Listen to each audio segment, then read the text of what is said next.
सभी का स्वागत है। मैं कुमार रवि। काजू भुने प्लेट पे विस्की ग्लास में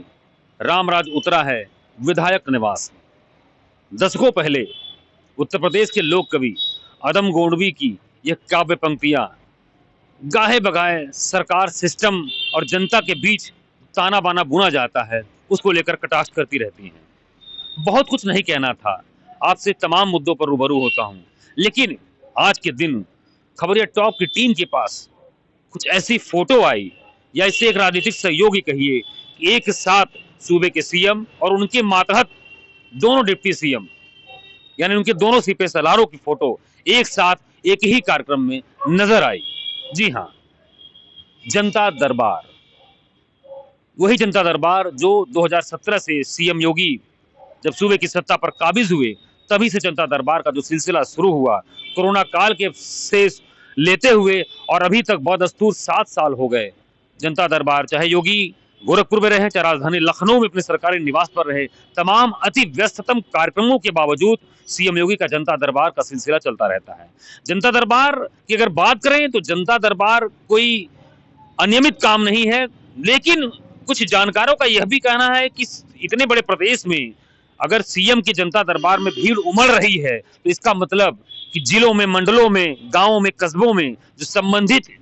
जो प्रशासनिक टीम है, अफसरों की टीम, उनके कार्मिकों की टीम है, उनका कहीं न कहीं जो रोल है जन समस्याओं को लेकर वह बेपरवाह दिखते हैं। जी हां, इस समय खबरिया टॉप की टीम राजधानी मुख्यालय पर हम उन्हीं महर्षि आदि कवि वाल्मीकि के उस प्रतिमा के पास हैं, जहां पर आप देख सकते हैं कि वहीं से उन्हीं के साथ कलम से रामराज की परिकल्पना साकार होती है। रामायण के रचयिता, और ये कह लीजिए कि रामायण यानी राम और लक्ष्मण और उनके पूरे परिवार को एक तरीके से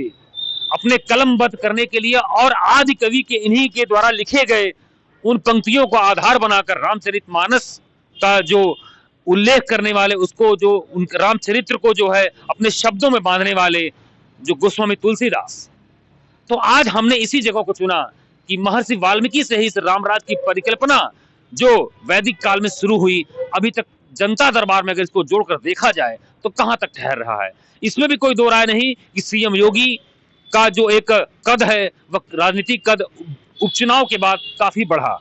उन्हें फायर ब्रांड नेता के तौर पर जाना जाता है, काफी एग्रेसिव स्पीच अपनी वो देते हैं, एक हिंदूवादी फायर ब्रांड नेता के तौर पर। लेकिन साथ ही जिस तरीके से कोरोना काल से लेकर अभी 7 साल हो गया और माफियाओं को लेकर या दबंगों को लेकर या भू माफियाओं या कब्जेदारों को लेकर उनका बयान रहे सहे कसर आता रहता है तमाम कार्यक्रमों में। ऐसे में जनता के बीच एक कड़क शासक के बीच के तौर पर भी उनकी एक इमेज बनी हुई है। साथ ही त्वरित जो निर्णय लेने की भी क्षमता उनमें दिखती है। लेकिन उसके साथ ही साथ उनके मातहत जो दोनों डिप्टी सीएम हैं, उनके जनता दरबार का क्या हाल है? क्या वहां पर केवल भीड़ उमड़ती है, केवल कागजी कार्रवाई होती है, खाना पूर्ति होती है? आइए हम इस पर बात करते हैं। उत्तर प्रदेश के लखनऊ में जो है बीते 3 दशक से विभिन्न समाचार पत्रों से जुड़े राजनीतिक हमारे जानकार शिवबली विश्वकर्मा जी, सर प्लीज यहाँ आइए और इनसे हम बात करते हैं कि सर किस तरीके से, क्या इस जनता दरबार को किस नजरिए से देखते हैं, और क्या जनता दरबार सर इस तरह का पहला कोई कॉन्सेप्ट था या योगी के बाद ही आया? इस तरीके का कोई भी ऐसा कोई किसी ने सीएम ने ऐसा कुछ काम किया था जिसकी छवि थोड़ी मोड़ी देखने को मिलती है? सर रवि जी, आपने वास्तव में बहुत अच्छी बात उठाई, और ये रामराज की परिकल्पना करना और उसको वास्तव में धरती पर उतारना, साकार करना बड़ी बात है। इसी हिंदुस्तान में और उत्तर प्रदेश में जहाँ पर योगी जी मुख्यमंत्री हैं और इस रामराज की परिकल्पना को साकार करने के लिए आगे आ रहे हैं। आपने देखा होगा कि यही उत्तर प्रदेश में अपने पूर्व प्रधानमंत्री चौधरी चरण सिंह, वाह कैसा बंदा था, गरीबों के बीच में जाके, जनता के बीच में जा करके और वेशभूषा बदल करके जनता की समस्याओं कैसे उजागर करते थे। इसी प्रकार आपने देखा होगा कि यहाँ कुछ लाइनों में मायावती भी, जो यहाँ की सीएम रही, उन्होंने भी कुछ रामराज के लिए जहाँ जाती थी एक छाप दिखाई देती थी। आपने बहुत अच्छी बात कही योगी जी के बारे में। योगी जी प्रदेश में रामराज की जो परिकल्पना क्या साकार कर रहे हैं, वास्तव में साकार कर रहे हैं। एक मुख्यमंत्री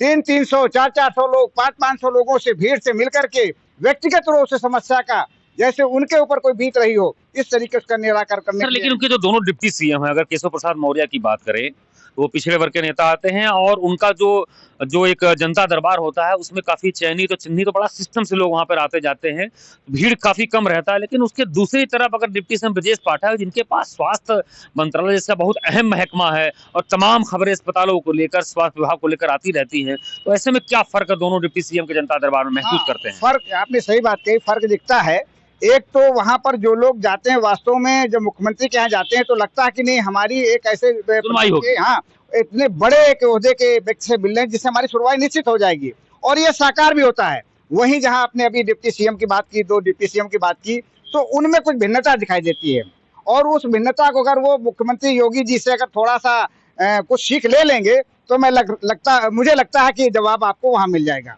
उन्हें कम से कम मुख्यमंत्री योगी की तरीके से जनता से मिलने का, काम करने का जो तरीका है उसे अपनाना सर चाहिए। क्या आप मानते हैं कि डिप्टी सीएम की जनता दरबार जो हैं, जो यहाँ पर जो जो वो लिफाफा लेते हैं, पत्र लेते हैं, लेटर लेते हैं जनता से, तो इसकी भी समीक्षा इन लोगों को खुद करनी चाहिए? हाँ, इसमें उनको समीक्षा करनी चाहिए कि जो कार्य वो अधिकारियों को इंगित कर रहे हैं, लिख रहे हैं, क्या उस पर कार्रवाई हो रही है? बहुत देखा जा रहा है कि उसको अधिकारी रद्दी के टोकरी में डाल देते हैं, दबा देते हैं और दबा देते हैं। और आप ये बहुत बड़ी बात है कि एक जब कोई अदना सा आदमी इतने बड़े ओहदे के उप मुख्यमंत्री बहुत दूर दराज से मिलता है तो समझता है साहब अब तो हमारा काम हो जाएगा, लेकिन जब उसके ढाक के 3 पार नजर आते हैं तो बड़ी व्यथा उसको अच्छी नहीं लगती है। तो योगी जी से ऐसी सीख लेनी चाहिए उन्हें। ये थे हमारे साथ शिवोली विश्वकर्मा जी, बहुत मूल बात इन्होंने कही कि योगी जी से जनता दरबार के संचालन के मामले में दोनों डिप्टी सीएम को सबक और सीख लेनी चाहिए। हालांकि केशव प्रसाद मौर्य का जो उनका एक जनता दरबार है वो कहीं ना कहीं थोड़ा संयमित दिखता है, क्योंकि वहां पर कुछ चिन्हित और चयनित लोग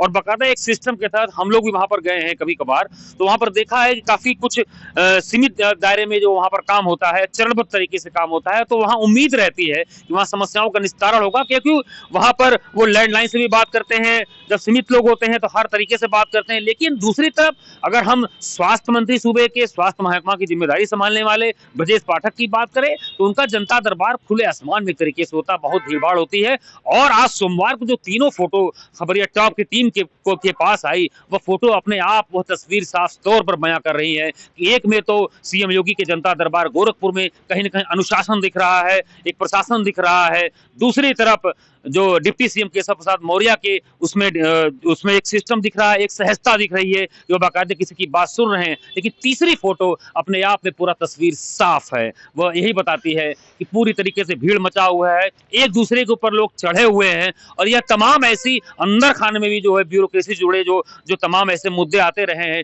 डिप्टी सीएम खासकर ब्रजेश पाठक